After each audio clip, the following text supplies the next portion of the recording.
Item ಯಾವುದೇ ಇರಲಿ try ಮಾಡಿ ಆಚಿ ಚಿಕನ್ ಮಸಾಲಾ. ಮಲೆನಾಡು ಭಾಗದಲ್ಲಿ ರಣಮಳೆಯ ಆರ್ಭಟ. ಚಾರ್ಮಾಡಿ ಘಾಟ್ನಲ್ಲೂ ಗುಡ್ಡ ಕುಸಿತದ ಆತಂಕ. ಘಾಟ್ನಲ್ಲಿ ಸುರಿತಾ ಇರುವ ಧಾರಾಕಾರ ಮಳೆ ಹಿನ್ನೆಲೆ ಚಾರ್ಮಾಡಿ ಘಾಟಿಯ ಭಾಗದಲ್ಲಿ ಮಣ್ಣು ಜರುಗ್ತಾ ಇದೆ.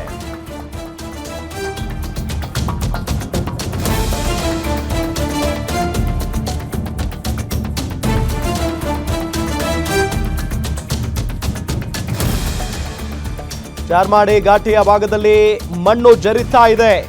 ಗುಡ್ಡದ ಮೇಲಿಂದ ನೀರಿನೊಂದಿಗೆ ಮಣ್ಣು ಜರುಗಿ ಬರ್ತಾ ಇದೆ. ಮೂಡಿಗೆರೆ ಮಂಗಳೂರು ಸಂಪರ್ಕ ಕಲ್ಪಿಸುವಂತ ಹೆದ್ದಾರಿ ಅದು. ಭಯಾನಕವಾದಂತ ವಿಚಾರ. ಸೊ ಇಲ್ಲಿಂದ ನಮ್ಮ ಪ್ರತಿನಿಧಿ ಭರತ್ ಬೆಟ್ಟದ ಮನೆ ಒಂದು ಪ್ರತ್ಯಕ್ಷ ವರದಿಯನ್ನ ಕೊಟ್ಟಿದ್ದಾರೆ, ಬನ್ನಿ ನೋಡೋಣ.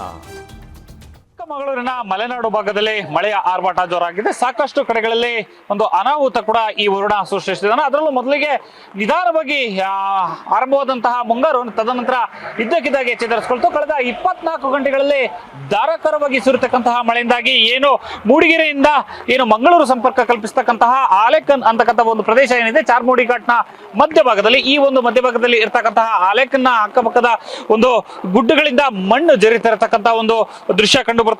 ಏನು ಕಾರಣ, ಮಳೆಯ ಆರ್ಭಟ ಜೋರಾಗಿರ್ತಕ್ಕಂಥ ಹಿನ್ನೆಲೆಯಲ್ಲಿ ಗುಡ್ಡದ ಮೇಲ್ಭಾಗದಿಂದ ಹರಿದು ಬರತಕ್ಕಂತಹ ಒಂದು ಜಲ ನೀರೇನಿದೆ ಇದು ನೇರವಾಗಿ ಗುಡ್ಡದ ಕೆಳಭಾಗಕ್ಕೆ ಇಳಿಯುತ್ತೆ. ಆ ಸಂದರ್ಭದಲ್ಲಿ ಅಲ್ಲಿರ್ತಕ್ಕಂತಹ ಗುಡ್ಡದಿಂದ ಮಣ್ಣು ಅಂದ್ರೆ ಒಂದು ಜೇಡಿ ಮಣ್ಣಿನ ಮಿಶ್ರಿತ ಮಾದರಿಯ ಮಣ್ಣು ಇದೀಗ ಗುಡ್ಡದಿಂದ ಕುಸಿತಿರ್ತಕ್ಕಂಥದ್ದು. ಮತ್ತೊಂದು ಕಡೆಯಲ್ಲಿ ಇದೇ ರೀತಿಯಾಗಿ ಸಾಕಷ್ಟು ಕಡೆಗಳಲ್ಲಿ ಒಂದು 5 ರಿಂದ 6 ಕಡೆಗಳಲ್ಲಿ ಈ ರೀತಿಯಾಗಿ ಮಣ್ಣು ಕುಸಿತಿರತಕ್ಕಂಥದ್ದು ಕಂಡು ಬರ್ತದೆ. ಮತ್ತೊಂದು ಕಡೆಯಲ್ಲಿ ಇದೇ ರೀತಿಯಾಗಿ ಮಳೆ ಮುಂದುವರೆದ್ರೆ, ಇಂದು ರಾತ್ರಿ ಕೂಡ ಮಳೆ ಮುಂದುವರೆದ್ರೆ ಒಂದು ವೇಳೆಯಲ್ಲಿ ಇನ್ನೂ ಸಾಕಷ್ಟು ಕಡೆಗಳಲ್ಲಿ ಇದೇ ರೀತಿಯಾದಂತಹ ಅನಾಹುತ ಒಂದು ಸಂಭವಿಸುವಂತಹ ಸಾಧ್ಯತೆ ಇದೆ. ಈಗ ತಾತ್ಕಾಲಿಕವಾಗಿ ಸದ್ಯದ ಮಟ್ಟಿಗೆ ಸಣ್ಣ ಪ್ರಮಾಣದಲ್ಲಿ ಈ ಒಂದು ಮಣ್ಣು ಕುಸಿತವಾಗಿದೆ.